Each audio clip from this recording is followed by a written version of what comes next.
broadcastnetwork.com. Thank you for listening. Want to give your family or loved one the perfect gift? Then go online and check out the TornadoBodyDryer.com. I love mine and the warm heat air massage it gives me after my shower. The Tornado Body Dryer is super. You'll love it, and you'll love having one. Hello, I'm Dr. Mike Karuchak. Have you ever wondered what doctors talk about amongst themselves? If you do, join us on the Doctor's Lounge and hear the doctors' conversations amongst themselves. Join me and my co-host, Dr. Hal Schertz, every Thursday morning, 8 to 9 a.m. Welcome back into the Doctor's Lounge. I'm your host, Dr. Hal.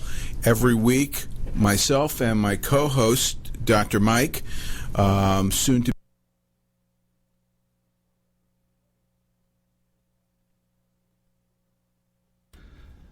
Good afternoon and welcome to America's Web Radio. We're glad to have you listening in today, and we've got another fantastic show that we're about to bring you, and it's called Remembering Desert Shield and Desert Storm. And we've got our favorite general. In fact, Richard, you're the only general, so can't be anything but our favorite one. No, we are delighted, and we're delighted to be doing this show. And, part of the fun is doing the show. Part of the fun is calling you and just talking to you. Mm-hmm. And I can't think of an individual that I respect more than General Richard Dix. And welcome back. You made it 1 week. You're a survivor. You're here the second week. Absolutely. And glad to be here. And we're going to take on a topic that nobody else seems to want to touch, or unfortunately they may not recognize it, and that's even scarier. But things have happened in my church, and things have happened just recently in Virginia, in California, and, it's happening all around the world, but all around the United States as well. Mm-hmm. And the thing that we're going to start talking about and bringing to everybody's attention, I hope, is that, well, let me ask. I went to grunt school. I didn't go to officers' school, and they wouldn't trust me to lead a pack of teenagers down the street. But what is one of the first things in the military that officers are trained, be it offense or defense? Well, I think one of the first things that we're trained on is the art of leadership.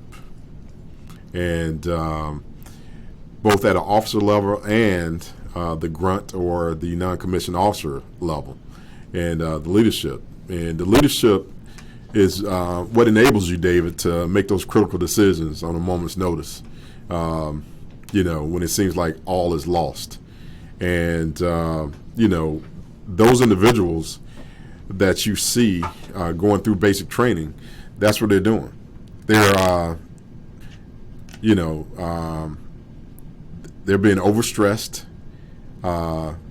Fatigue becomes a factor, and then they're being taught how to deal with those stressors and the things that other people run away from.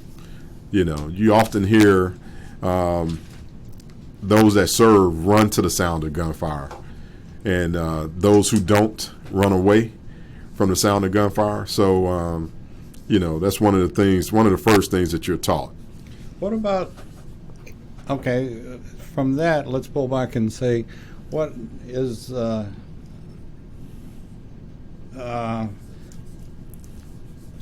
guess it would be more called a tactic than anything else. And I think every military in the world teaches their officers, and you use this approach. And this goes back to the first military on earth. Right. And that is to divide and conquer. Absolutely. And, you look for the enemy's weak points, and instead of taking them head on, you look to outflank them and go ahead and take the objective that way. And that was one of the key things that General Schwarzkopf did in Desert Storm. Is, we feinted as if we were going to do a classic beach landing with the Marines and come ashore, and Saddam focused on that, while the 24th Infantry Division, which was my division, did the left hook from the desert. And, he never thought in 100 years that, a force of that size and that magnitude, along with the other coalition forces, could come through the deserts and come in around and outflank him while he was focused on the beach landings. And, it worked to perfection. And there are some of the things that, we use in today's life's lessons when the threat to this country is trying to divide and conquer. This brings us up to the point of what we're going to be talking about. I don't know, it's not just today, it's going to be a long time, I think. Mm-hmm. And because the one thing that, and General Dix and I talked about this at some length, but some of what I lived through the Cold War in the 50s and crawl under your desk and and yet I had, and I've told this story a million times now. Dr. K came to my junior high school class mm-hmm. and explained that we never have to worry about Russia or China hitting us with a nuclear weapon, because they weren't about to destroy their best asset, mm-hmm. which was the potential of the United States. Which brings me to what we're going to be talking about until we feel comfortable that we've gotten the right folks' attention, and that is that, and you named it correctly, the 21st century Cold War. Mm-hmm. And folks, we are right in the middle of it. Absolutely.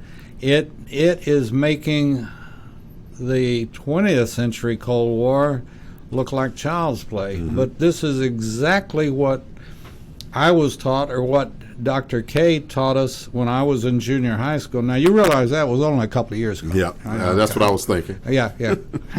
I should be so lucky. It's a wonder that I can remember back that far. But anyway, he said you don't have to worry about the bomb. What you have to worry about is that the communists, and now we learn that the communists and the Islamists mm-hmm. have exactly the same theory or the same abilities, and that is, if I don't kill you today, I don't care, I'll kill you tomorrow. Right. And, I got all the time in the world. Mm-hmm. And this goes back to 1954, 1955, and here it is 2020. So their plan is in place, their plan is working, and we're still sitting here trying to figure out what the plan is. Well, I'm here to tell you what the plan is, and it's working. The first thing that Khrushchev said, and many of you probably don't even know that name, but I know that name, mm-hmm. and Khrushchev was the dictator of the Soviet Union for mm-hmm. many years, and his brother was even an American. But Khrushchev said, "We will take you from within." Mm-hmm. And his first thing was that he would infiltrate our universities, mm-hmm. the higher education, and then he would slowly infiltrate our high schools and our junior high schools down to our elementary schools. Mm-hmm. And folks, it has already happened and is happening. And I'm not saying that every professor or every teacher in our schools is a communist. I'm not saying that at all. But I will say that I doubt that there are many schools out there that don't have someone preaching socialism. And what is socialism? It's the step before communism. Just ask Venezuela. They are a prime example of it today. So, we're going to call this show the 21st Century Cold War. Or we're going to be working on this to educate folks on what's happening. And just like General Dix said, divide and conquer.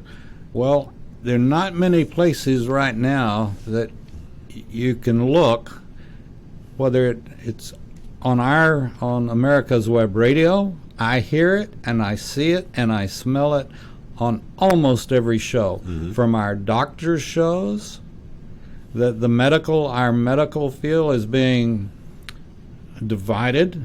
We're as divided as we've ever been between PBMs, the pharmaceuticals, the doctors, hospitals, and insurance companies, on and on and on. So we got medical.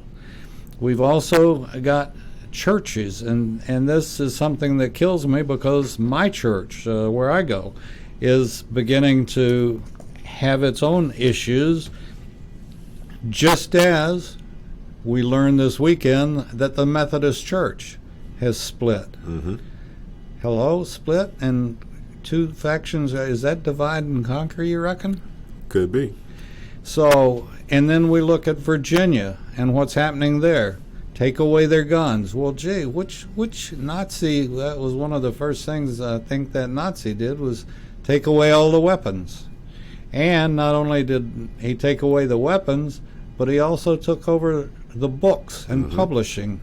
So you would read what he wanted you to read. Absolutely. And that, again, is what's happening in our school systems and in our country. And there are not many places, in my opinion, no matter what it is, that you can't see the tactic of divide and conquer happening. So, I'm going to shut up and let General Dix back me up on this, or shoot at me, one or the other. Well, first of all, let me thank some important people that helped make this possible. First of all, you, David, and secondly, my lovely wife, Cynthia, of 21 plus years and counting. I love you, and I appreciate your willingness to allow me to share my opinions and try to give back. And I also want to send a shout out to the men and women, or as they're affectionately known, the mermaids and the mermen of LA Fitness out on Holcomb Bridge Road, to say hello. And we had a great session this morning for aqua therapy. Getting back to what you touched on about divide and conquer, and how does that kind of parallel what we went through in Desert Shield, Desert Storm, and the political environment of the day, and how does that look in today's environment? And I broke it down, David, into 4 key areas that we need to discuss today. One is leadership. The other one is unity versus divide and conquer. Soldiers versus politicians. And looking at some of the triggers that led to Desert Shield, Desert Storm, and how they relate to possible part 2 of Desert Shield or Desert Storm in today's environment. And first of all, let me define what I think a true leader is and why it's important that we highlight that in today's environment. A true leader is engaged. He or she cares about the people that they lead. He or she puts standards above everything else. They are selfless servants. They don't practice toxic leadership, but they look at leadership by committee. And what I mean by that is they take the ideas and the information from those that they lead, and then they formulate strategies and they make decisions. And a leader stands by those. And if he or she is wrong, then they will admit that they are wrong, and just pick up the pieces and continue to lead. And the final thing that I think defines a great leader is transparency. If your people understand why you're asking them to do something and to go into harm's way, then there's nothing they won't do for you.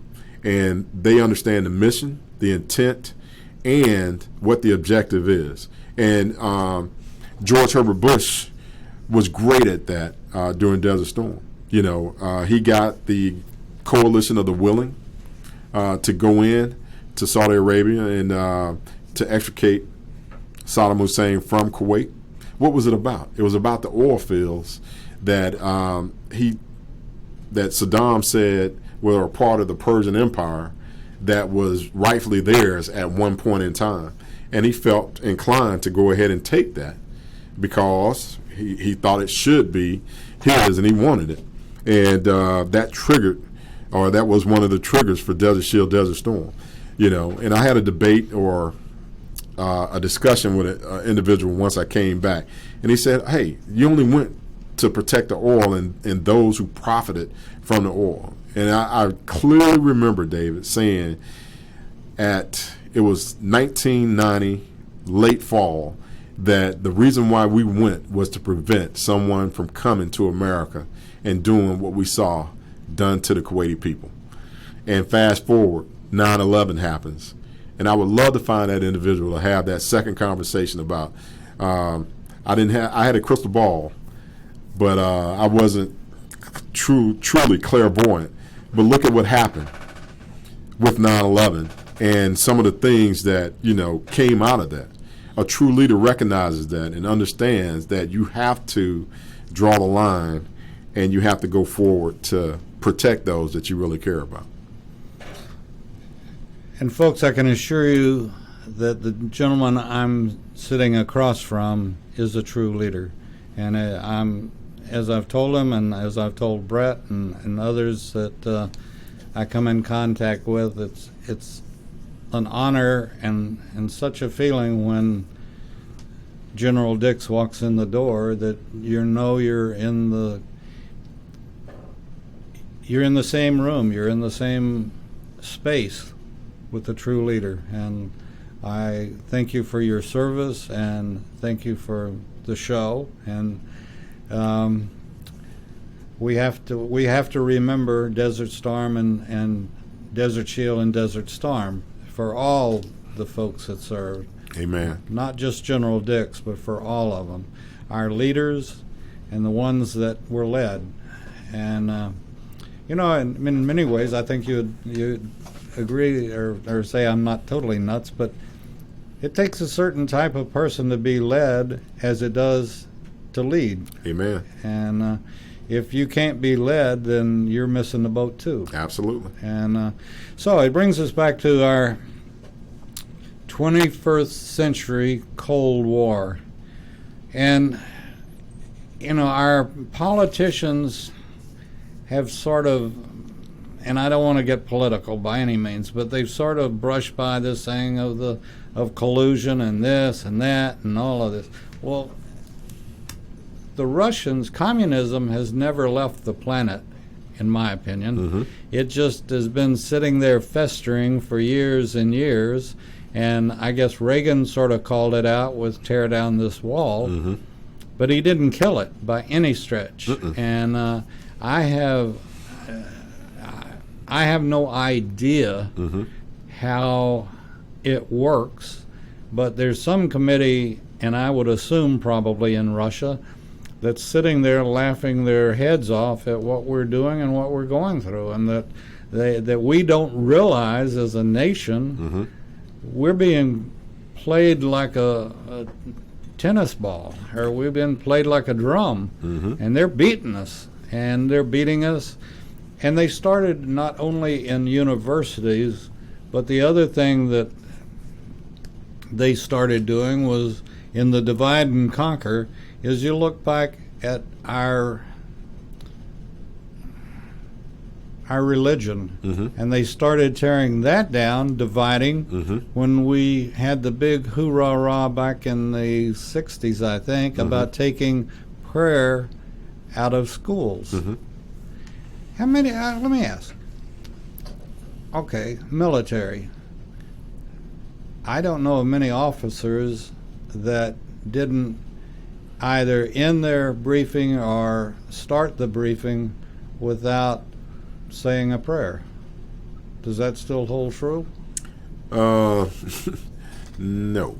Okay. And it's a different time and a different climate. I would say that there's an old adage about no atheist being in the foxhole. Yeah. So when you're in combat, different leadership styles come to the forefront. I remember being in the desert as a young first lieutenant and watching leaders pray, watching the chaplain pray, and everybody coming together and getting down on one knee and thanking somebody that you have one more opportunity to, try to get it right or to get back home. And, I would say I would agree that was a turning point when prayer went out of the school. I think it led to a lot of things. The discussion that we're having is very similar to something that's always fascinated me and what I've thought about over the years, and that's the fall of the Roman Empire and what triggered it. And when you look at it, the first one was a 9/11 type event for the Roman Empire when the barbarian herd invaded from the outside.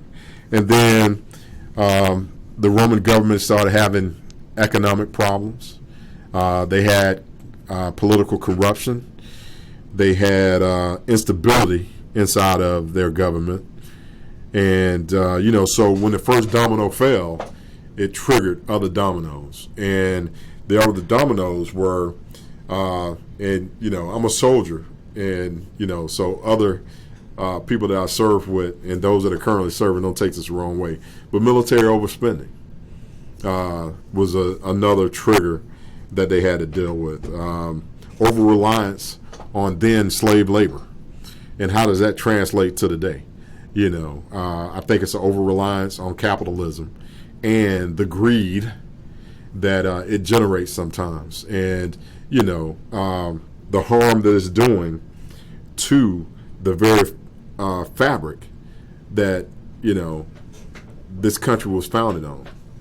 Everyone is created equal, and everybody has the inherent right to pursue life and happiness.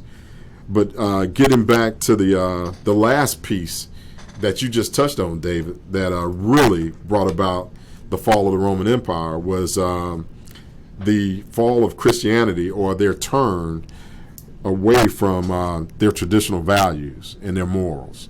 And it sounds a lot like what's going on in this country today. I'm not trying to play games with you or anything, but if you didn't have one word in the military, would you have a military? If I went my way, you went your way, that one guy went. Oh yeah. If you did, what's that one word? That one word is, I would say, discipline. Exactly. Now, there are a lot of people that aren't going to buy this or about what I'm about to say, but you think about it. What is the Bible? It's a book of discipline. And you pull that out of our schools, and you've lost a chunk of discipline. Yeah. And we can see it today everywhere we look. And like you said, the fall of the Roman Empire wasn't one thing, it was a multitude of things. Absolutely. And that's what we're going through today in the 21st century Cold War. Absolutely. And I challenge anyone that's listening to us or anyone that listens to our podcast, if you can look and not see what's happening, then let us know that because like I said to begin with, I see it in our medical, I see it in our schools, I see it in our wanting to take away weapons. Unfortunately, I see it in our Congress. Everything is being divided. Everybody, there's this undercurrent of let's cause division. Absolutely. And it's getting back to earlier discussion that we had about the infiltration of our American way of life. And, it's just that, David. It's our American way of life.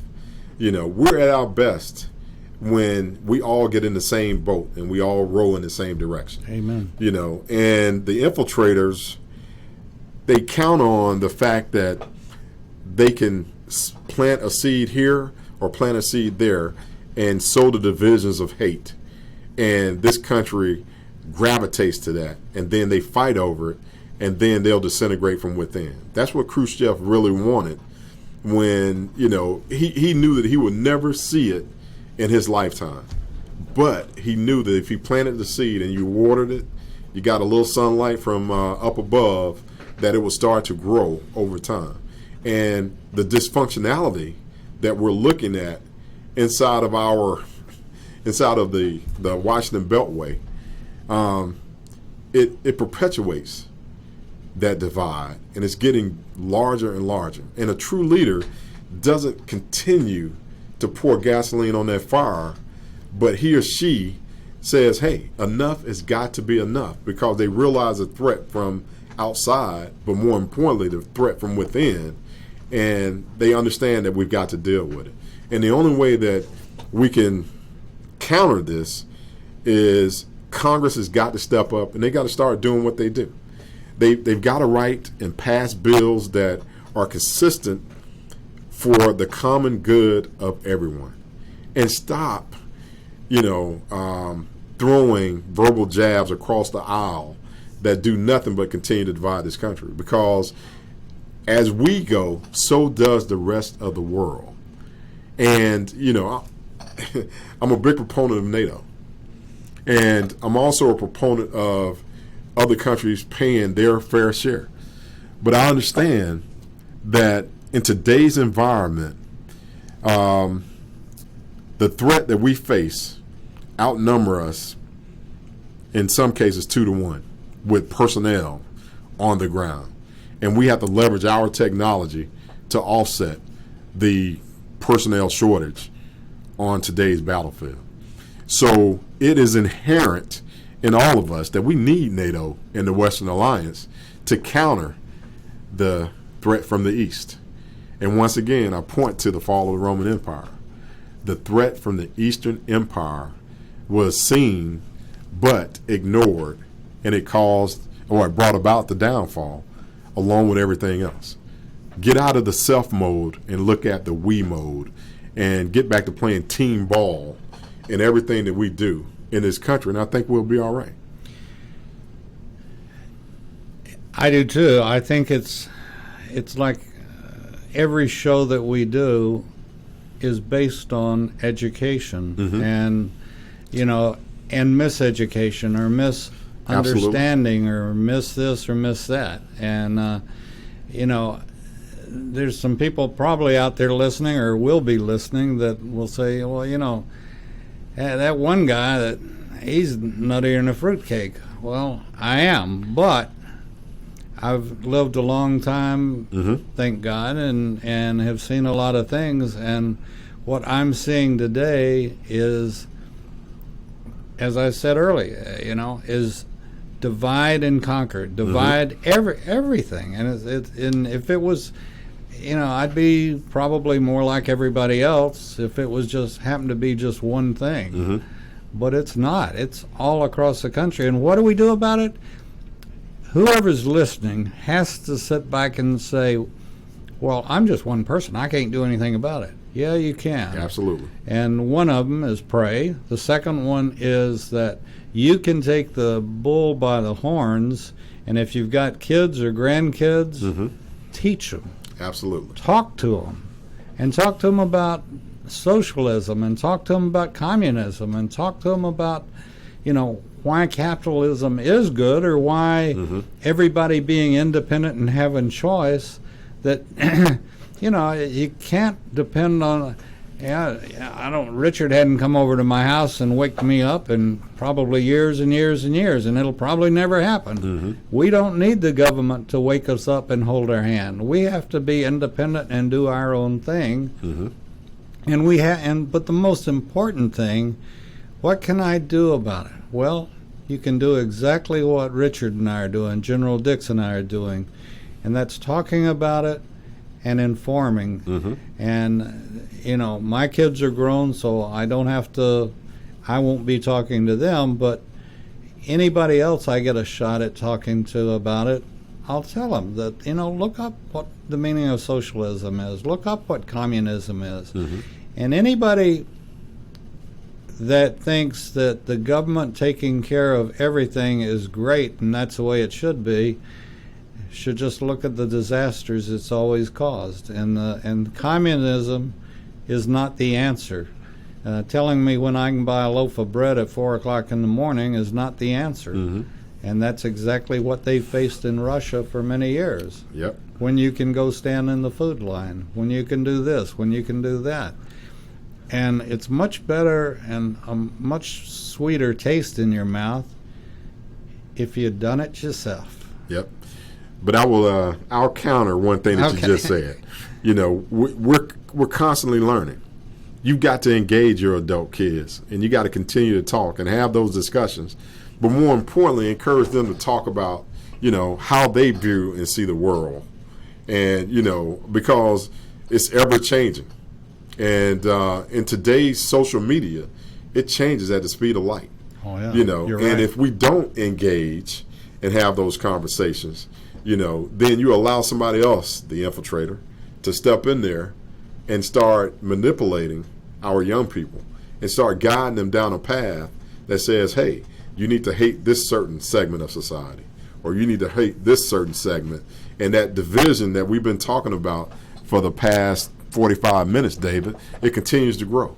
And that divide and conquer becomes more real. We're going to take a quick break right here and let your earlobes relax for a second.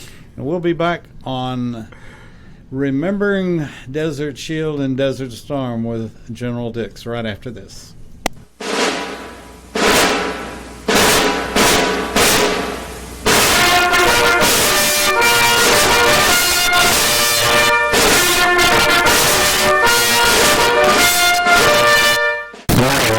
Mike Mizell. I'm a retired Army Colonel, president of the Johns Creek Veterans Association. We meet in Newtown Park, and part of one of our projects is the installation of the healing wall, the half-scale wall of the Vietnam Wall that traveled the United States. Well, it's coming to rest, and it's going to live in Johns Creek forever, the half-scale model. We're looking at possibly a March implementation or ribbon cutting ceremony, and we're looking for donors and sponsors that want to help us in this great project. You can donate at jcvets.org.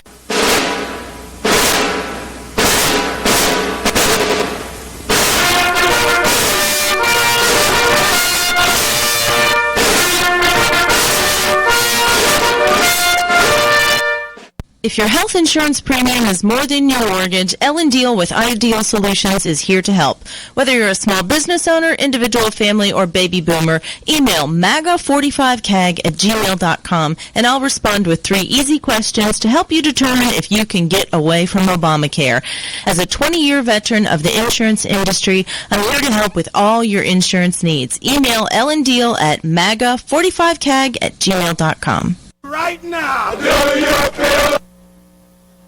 I was feeling good this morning, the 2nd day of January. It's a day I know well. So, good morning and welcome to America's Web Radio. We have one of our best guests ever on, and he agreed to come back and put up with me for another hour. This is America's Web Radio, and it is the Georgia Military Veterans Hall of Fame Hour. Right here on America's Web Radio, and we've got some exciting news, and it all. You're listening to America's Web Radio on the AmericasBroadcastNetwork.com. Thank you for listening. And we do thank you for listening, and I hope that you'll pass the word on to your friends and neighbors that this is a very unique show, and America's Web Radio is just ecstatic that General Dix has, with the consent of the 5-star general that he lives with. Does she wear a hat to bed? Does she wear her Her 5 stars? To bed or anything? Oh, okay. Well, I don't want to get into it or anything like that. I'm just curious. But no, we appreciate. Never met your wife, but I hope one of these days we will get to meet. You and, will. You will. That she appreciates what we're doing and trying to do. Mm-hmm. And I sometimes feel like I may be trying to push a elephant up a hill, but at the same token, if we don't open the door, you have to start somewhere. Absolutely. And we can't. I was very fortunate to be left a wonderful, beautiful country that we had morals. We used to talk about a handshake and you could trust people and all this. And I cringe at the thought, and believe it or not, I try to do this as frequently as I can. Try to remember everything that Dr. K said, and I just can't do it. But he was so dead on 50 years ago, more than 50 years ago, on what's happening today. And more is going to happen if a lot of us don't step up to the plate and take a swing at communism and a swing at socialism, demand our congressional folks that we hired. Some people call it elected. I call it we hired them to do a job for us. It's our taxpayers' dollars that pays their salary. Yes, sir. And if we don't remind them who they are and what we expect from them, then we're on a treadmill. Yep. So, folks, tell your friends that some goofball in Sandy Springs, Georgia, not the general, me, some goofball said that we're in the 21st century Cold War. And if you got any questions or you want to email, you can send me the bad ones and the good emails to General Dix, but you can email us at GM@America's Web Radio, and we'd love to hear your opinion and find out what you're thinking, because we can't do it alone, but we can do it together. And whoever's listening and passing this show on, please be with us and let's take care of business. So when we talk about transparency, David, earlier, we talked about the leaders of this great nation being transparent, and there are certain things that we as the American people need to know, but there are certain things that we never need to know. We just need to trust those that we've elected and put into office, that they will do what it is that needs to be done.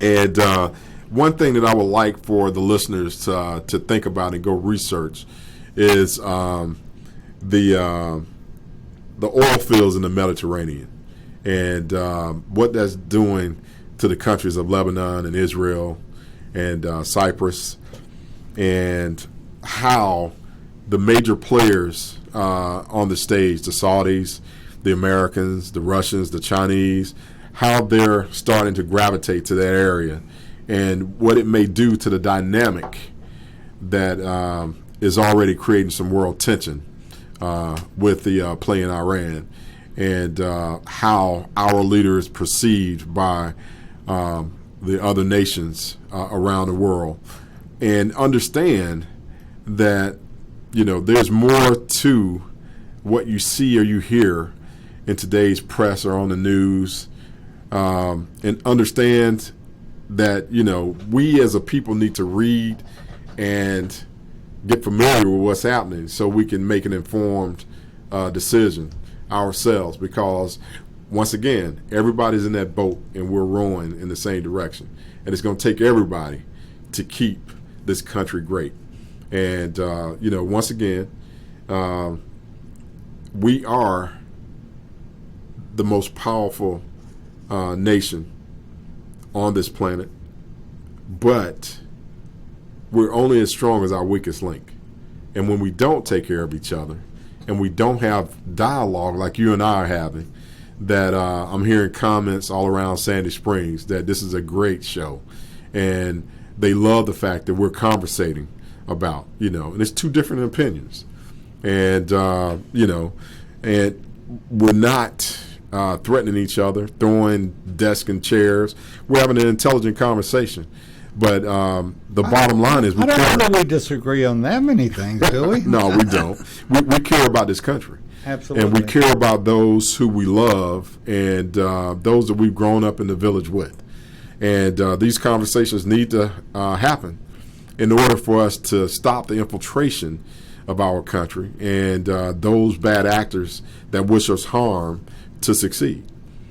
They have, whether it's the infiltrators that have been, it's been going on for years and years and years, communists, or the infiltrators of today.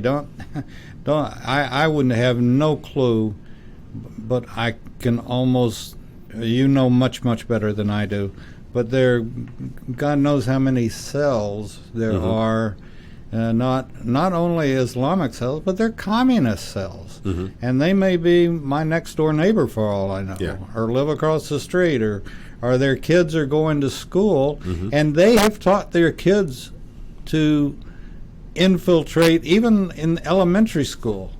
There's the old "my daddy says," and the kid's got some other kid listening. Yep. And this is a big thing, and it's and I guess if I were to boil it down to the simplest form, it's good versus evil. Yeah, it's a learned behavior, and kids only they repeat what they've been taught and what's been said, and we have to stand to say, hey,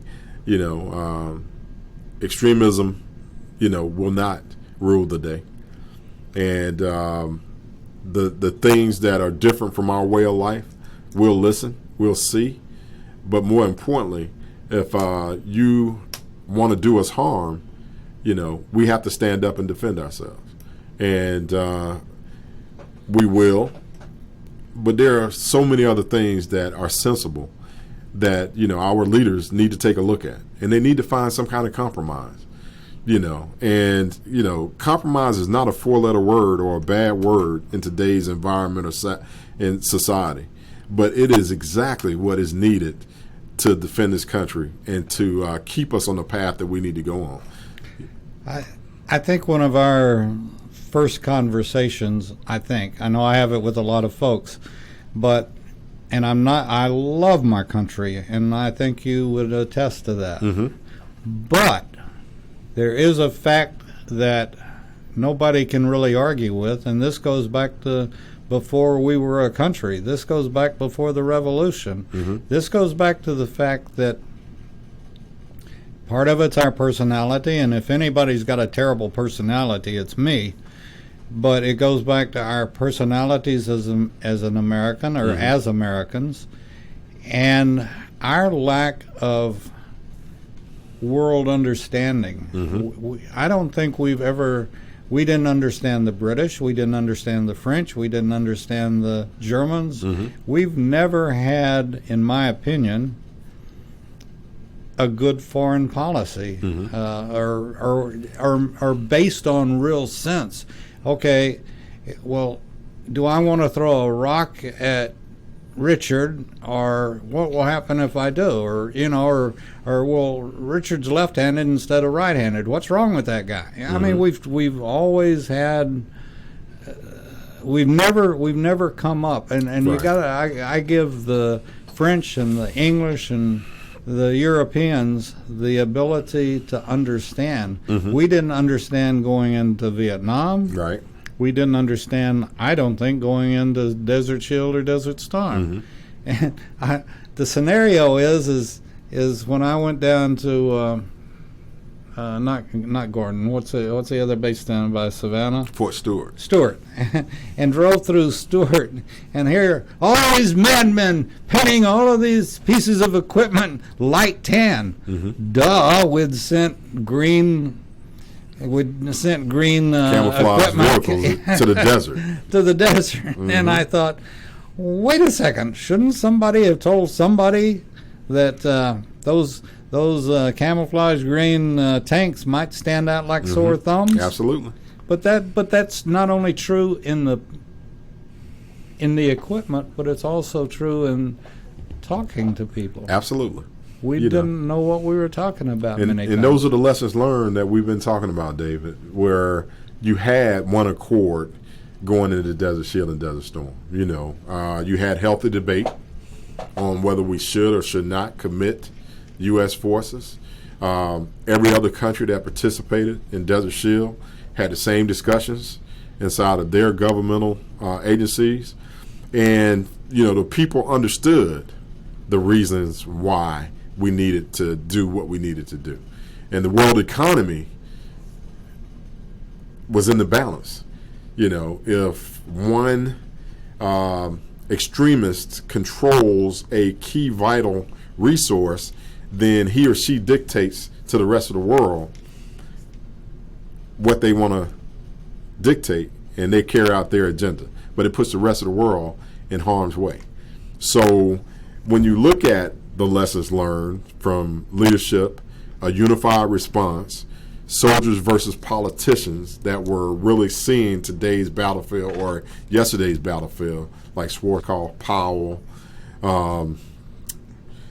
and their divisional commanders, they all spoke with one voice back to Congress on exactly what we were seeing on the battlefield, what we needed to improve on, what needed to be done as far as equipment advances and how things were being done.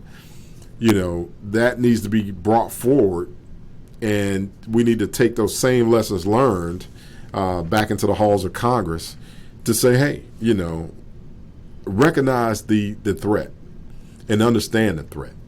Don't get in bed with the threat. And,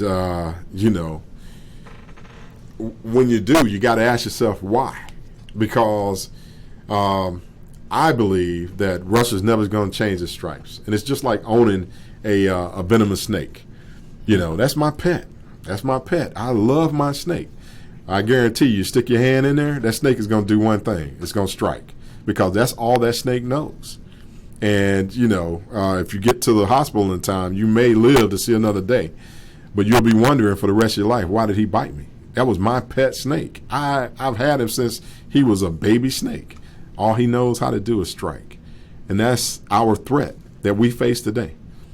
The Russians, the Chinese, the extremists from the Middle East, that's all they know. They want to change or take away our way of life.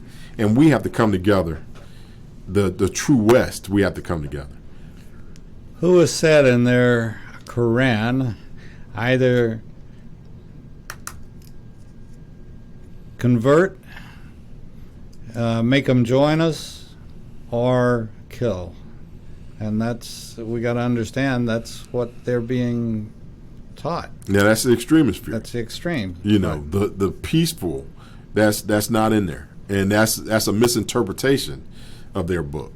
And you're absolutely right. The extremists, it is their way or death, and that's what they believe in. But a majority of that religion, no, and they despise those same individuals that we despise. Okay, but they're still Islamists, right? Or they're Iranians, or they're Iraqis, or whatever. And I'm asking not to put you on the spot, because I'm asking because I don't know. I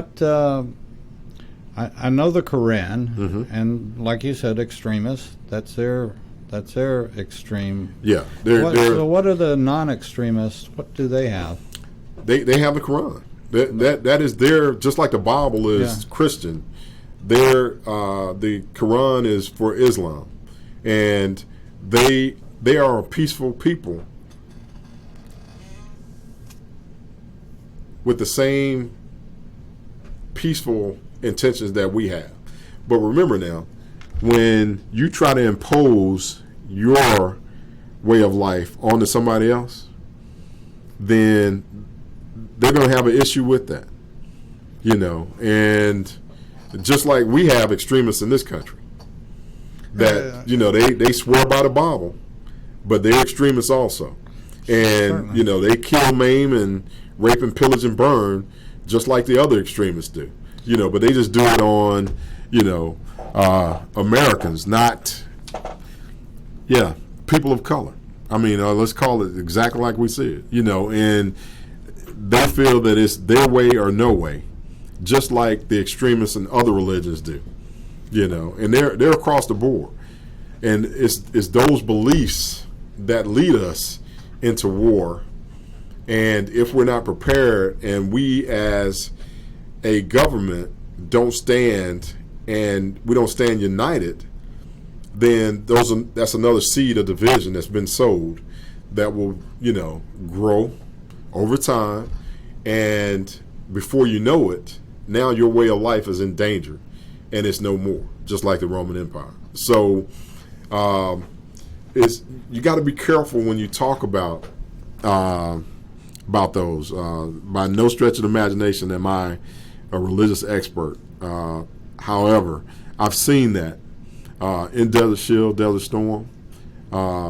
I've seen, people that have been murdered with their hands behind their back. If they didn't agree with what the rule of the day was and they didn't follow instructions, they were ceremoniously or they were executed in short order. And we went there to stop that, and a lot of Kuwaiti people died because, just for the fact that they were Kuwaiti. And, I hope everybody watched Omar the other day when she was talking about that the Islamists won't be satisfied until the United States was an Islamic state. The extremists will not be satisfied. And, after spending almost 48 months of my life in combat in that part of the world, I would agree with that statement. And I would say that it's not an indictment to her. And, when you live in a glass house, be careful not to cast the first stone. So when you hear something like that, don't take it out of context.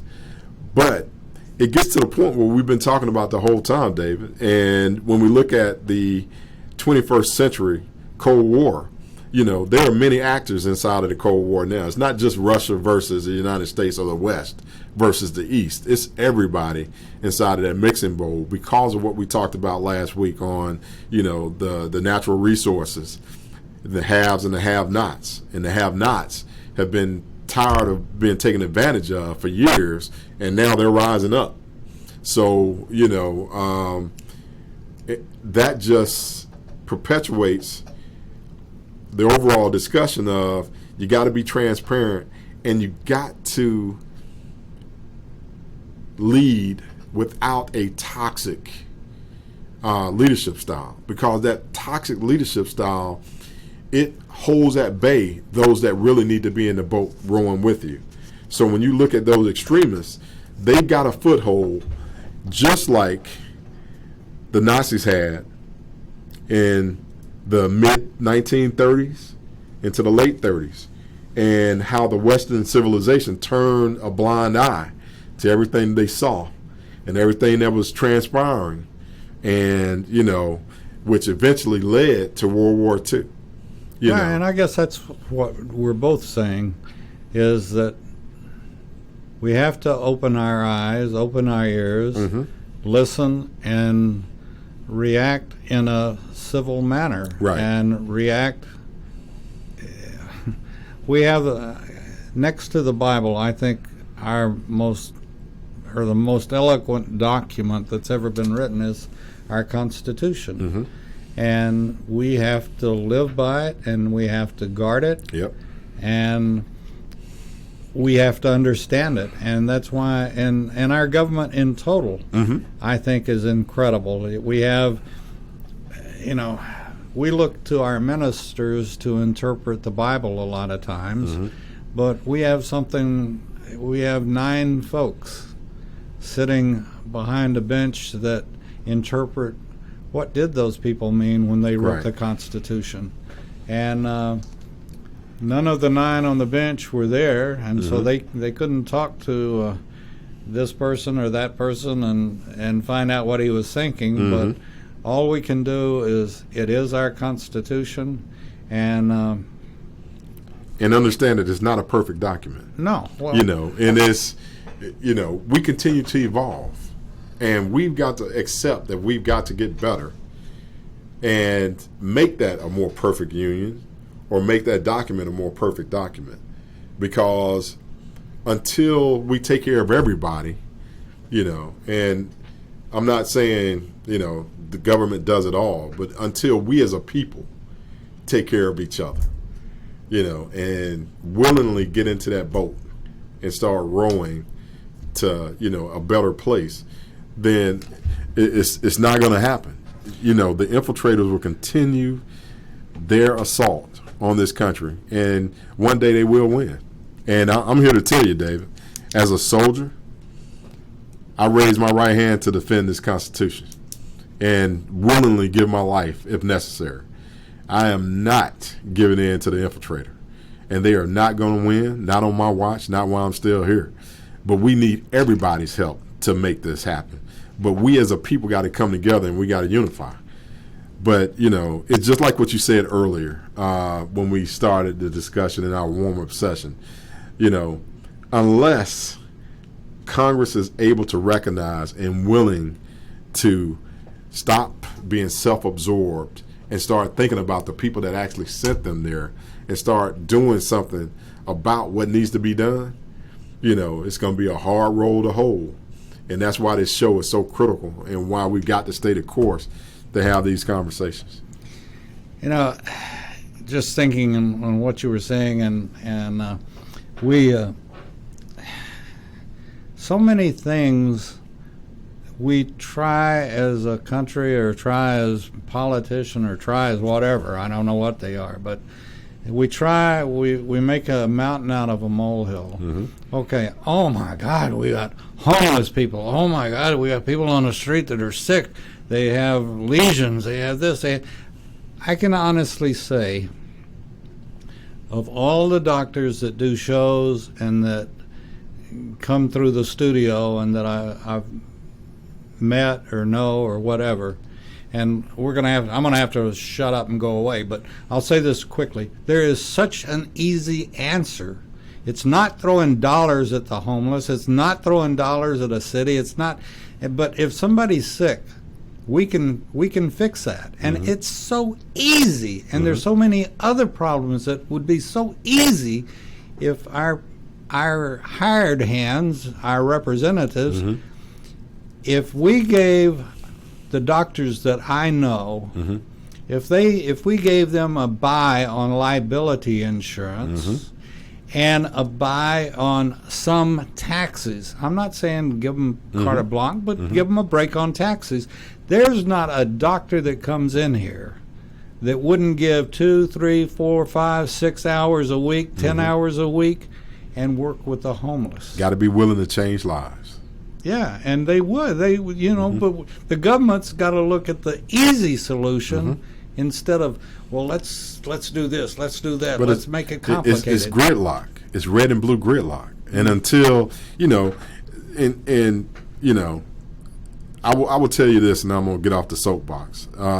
The House is passing stuff just like what you just talked about, and the Senate refuses to take it up, all because the House passed it and they sent it over to the Senate. Ladies and gentlemen, please just come together on one accord and help our people. That's all we ask of you. It's not that hard. And our people, by the way, has a big stamp on the forehead that says American. Amen. And maybe that's where we should put Made in America.